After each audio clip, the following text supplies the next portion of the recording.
Bonjour, je te souhaite la bienvenue dans cette nouvelle vidéo de compréhension orale en français. Nous allons écouter des compréhensions orales, donc des audios de différents niveaux, en commençant par le niveau A1, puis A2. Nous continuerons sur le niveau B1 et nous terminerons sur le niveau B2. Très bien. Donc, nous allons voir les compréhensions orales, nous allons écouter les audios plusieurs fois, donc 2 fois par audio. Ensuite, nous allons répondre aux questions et nous découvrirons le texte de l'audio en écoutant une 3e fois. Très bien, donc nous allons commencer avec le niveau A1.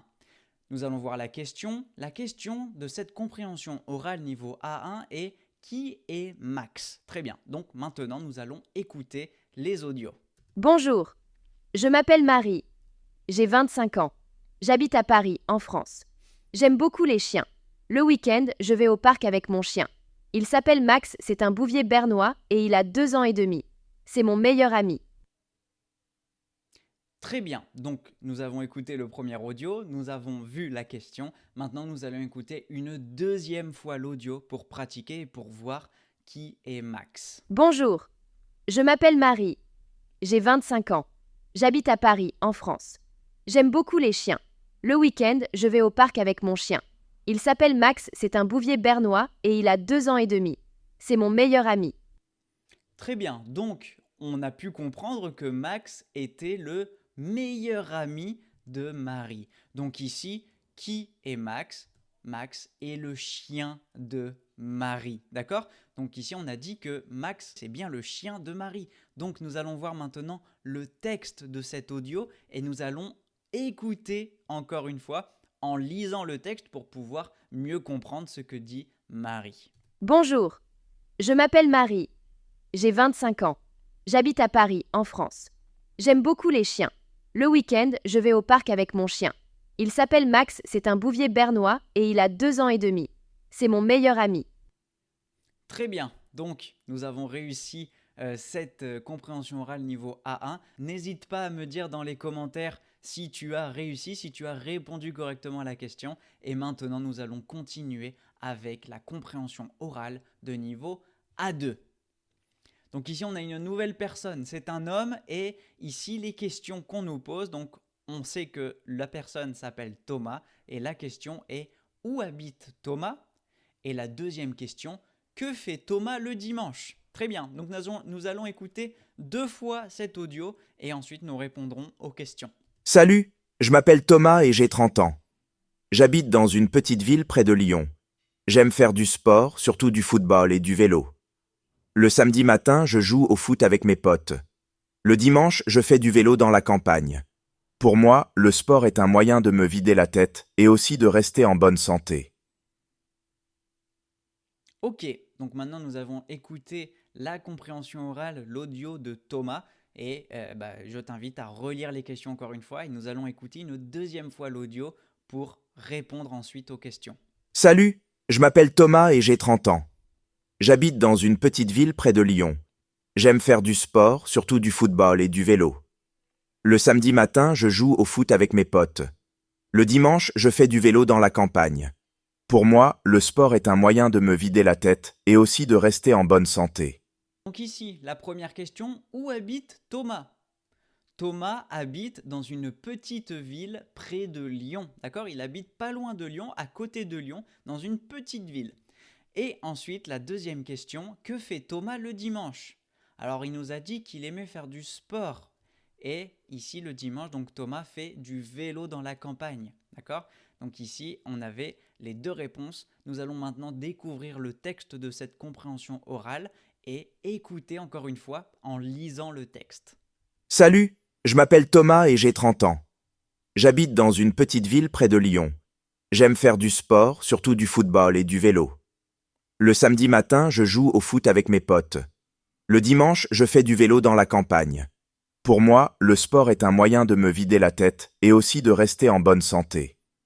Excellent. Donc maintenant, nous avons plus de doute. Thomas habite dans une petite ville près de Lyon et le dimanche, il fait du vélo dans la campagne. Très bien. Avant de continuer sur les compréhensions orales niveau B1 et B2, je t'invite à télécharger ton guide gratuit pour apprendre le français efficacement à la maison. Dans ce guide, je te donne un programme d'apprentissage que tu peux mettre en place tous les jours de la semaine en utilisant 30-40 minutes par jour pour pratiquer le français de façon divertissante. Il y a aussi des exercices et des conjugaisons de verbes, donc tu n'as pas envie de perdre ce guide gratuit, tu as juste à le télécharger. Le lien est dans la description de cette vidéo pour télécharger le guide Aprender Francés en Casa. Donc maintenant, nous allons continuer avec la compréhension orale niveau B1. Ici, ça devient un petit peu plus compliqué et on peut voir ici qu'il y a 3 questions. Quelle est la ville de résidence de Sophie? Quel est l'inconvénient de son métier? Et enfin, Sophie n'a pas le temps de faire quelle activité? Très bien. Donc nous allons écouter 2 fois l'audio et ensuite nous répondrons aux questions avant de découvrir le texte. Moi, c'est Sophie. Et je vis à Marseille depuis 3 ans. Avant, j'habitais à Toulouse, mais j'ai déménagé à cause de mon travail. Je suis professeure de mathématiques dans un collège. J'adore mon métier, même si parfois c'est un peu fatigant. Pendant mon temps libre, je fais de la randonnée et je lis des romans. J'aimerais apprendre à jouer du violon, mais je n'ai vraiment pas le temps. J'ai trop de choses à faire au quotidien. Très bien, donc nous venons de terminer la première écoute de cette compréhension orale. Je t'invite à relire les questions encore une fois, je te laisse quelques secondes pour les voir et ensuite nous écoutons une deuxième fois l'audio.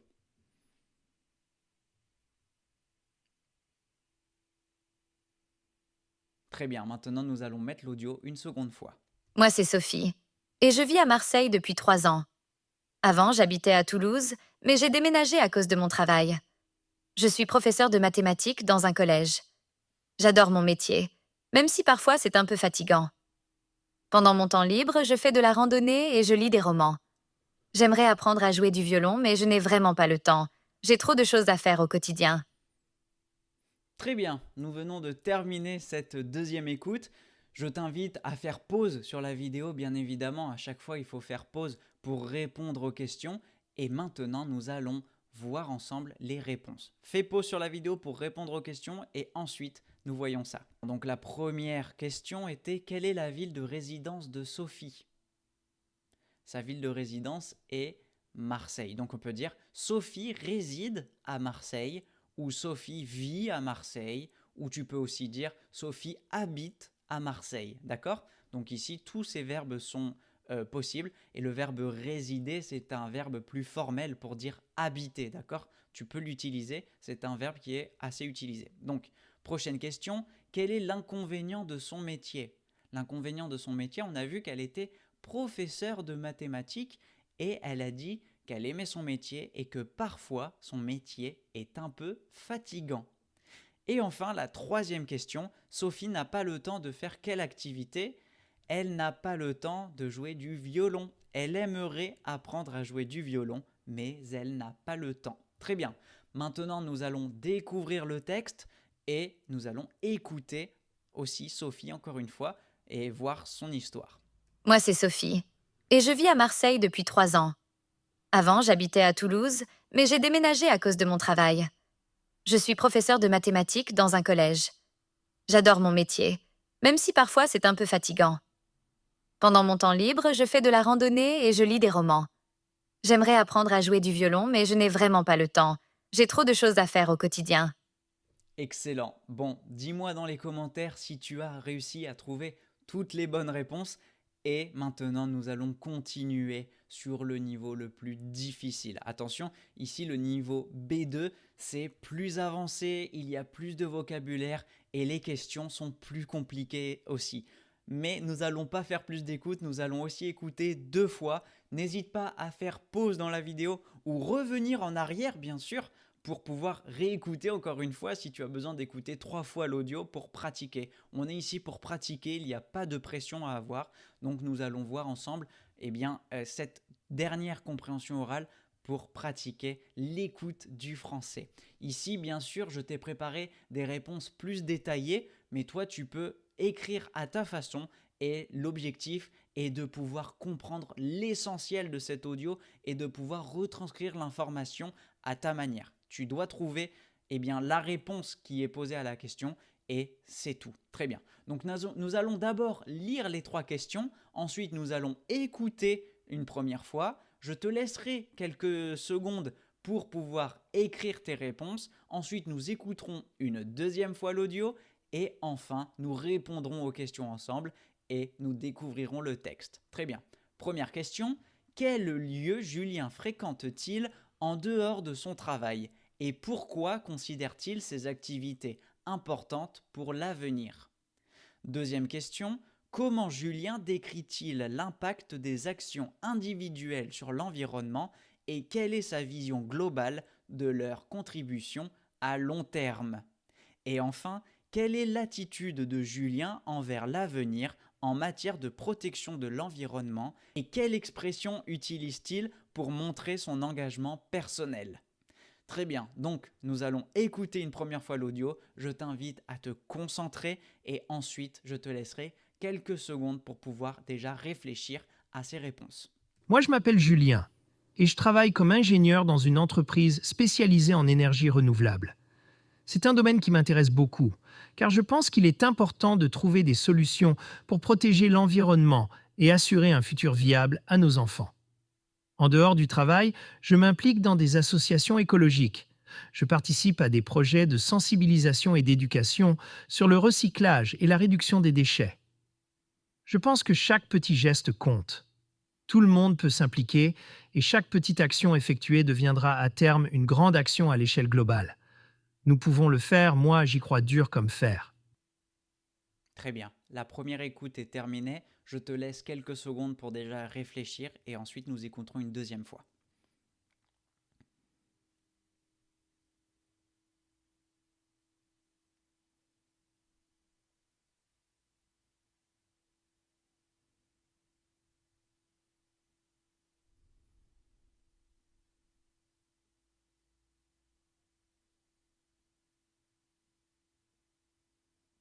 Ok, maintenant je vais te laisser écouter une seconde fois l'audio et te concentrer encore une fois pour répondre aux questions.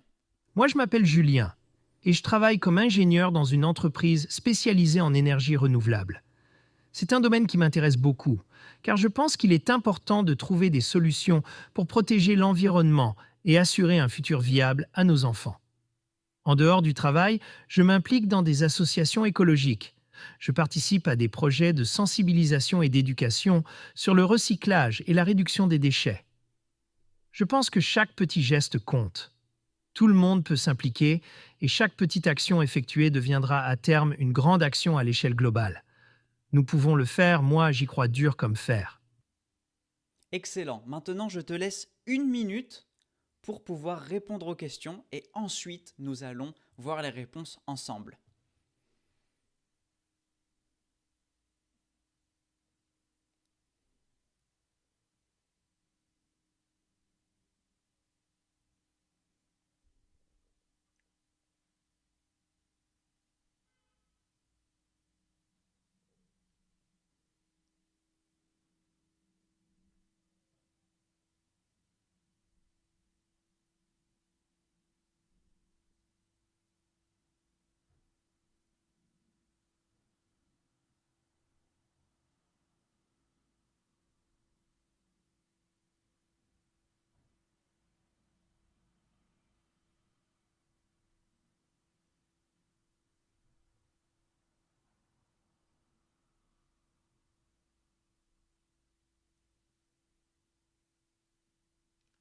Très bien, donc nous arrivons à la minute. Bien sûr, il ne faut pas seulement 1 minute pour répondre à ces questions. Si tu as besoin de plus de temps, tout simplement, tu as juste à faire pause sur la vidéo, d'accord? Je ne vais pas attendre pendant des heures le temps que tu écrives, mais tu peux faire pause sur la vidéo et écrire, prendre ton temps pour répondre et réactiver la vidéo et voir les réponses. Donc la première question était: quel lieu Julien fréquente-t-il en dehors de son travail et pourquoi considère-t-il ces activités importantes pour l'avenir?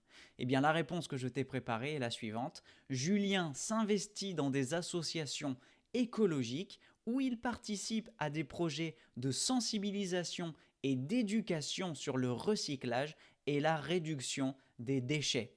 Il considère ces activités importantes car elles contribuent à protéger l'environnement et à assurer un futur viable pour les générations futures.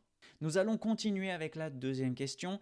Comment Julien décrit-il l'impact des actions individuelles sur l'environnement et quelle est sa vision globale de leur contribution à long terme? La réponse que je t'ai préparée est: Julien explique que chaque petit geste compte et que tout le monde peut s'impliquer. Il pense que les petites actions individuelles, lorsqu'elles s'additionnent, peuvent devenir de grandes actions à l'échelle mondiale.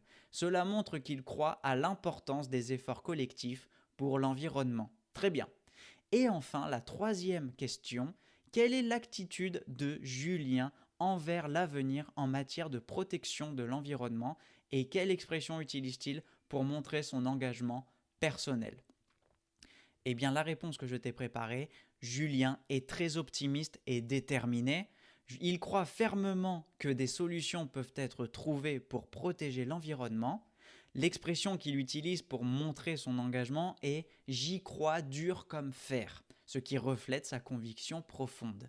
Quand on utilise l'expression « j'y crois dur comme fer », c'est une expression qui est figée, on l'utilise comme ça, telle quelle, j'y crois dur comme fer. Ça veut dire que tu es convaincu, que tu es sûr de toi et tu es déterminé sur le sujet, tu y crois dur comme fer, d'accord ? Donc maintenant, nous allons voir le texte et écouter encore une fois Julien avec ce long texte. Si tu as des questions, n'hésite pas à les partager dans les commentaires de la vidéo pour qu'on puisse échanger. Alors, nous allons écouter le texte. Moi, je m'appelle Julien et je travaille comme ingénieur dans une entreprise spécialisée en énergie renouvelable. C'est un domaine qui m'intéresse beaucoup, car je pense qu'il est important de trouver des solutions pour protéger l'environnement et assurer un futur viable à nos enfants. En dehors du travail, je m'implique dans des associations écologiques. Je participe à des projets de sensibilisation et d'éducation sur le recyclage et la réduction des déchets. Je pense que chaque petit geste compte. Tout le monde peut s'impliquer et chaque petite action effectuée deviendra à terme une grande action à l'échelle globale. Nous pouvons le faire, moi j'y crois dur comme fer. Excellent, nous avons terminé cette dernière compréhension orale de niveau B2. Dis-moi dans les commentaires si tu es arrivé jusque-là et nous avons terminé ce premier chapitre, ce premier exercice de compréhension orale avec les différents niveaux. Bien sûr, si ce type de vidéo te plaît, dis-le moi dans les commentaires et peut-être qu'à l'avenir, nous pourrons faire des vidéos plus centrées sur le niveau A1, des vidéos sur le niveau A2, plus spécialisées pour qu'on puisse pratiquer et que chaque personne, selon son niveau, puisse continuer de progresser à toute allure, bien évidemment. Donc, si tu as des questions ou autre chose, dis-le moi dans les commentaires. Ça a été un plaisir pour moi de passer ce moment avec toi et moi je te dis à très bientôt dans une prochaine vidéo.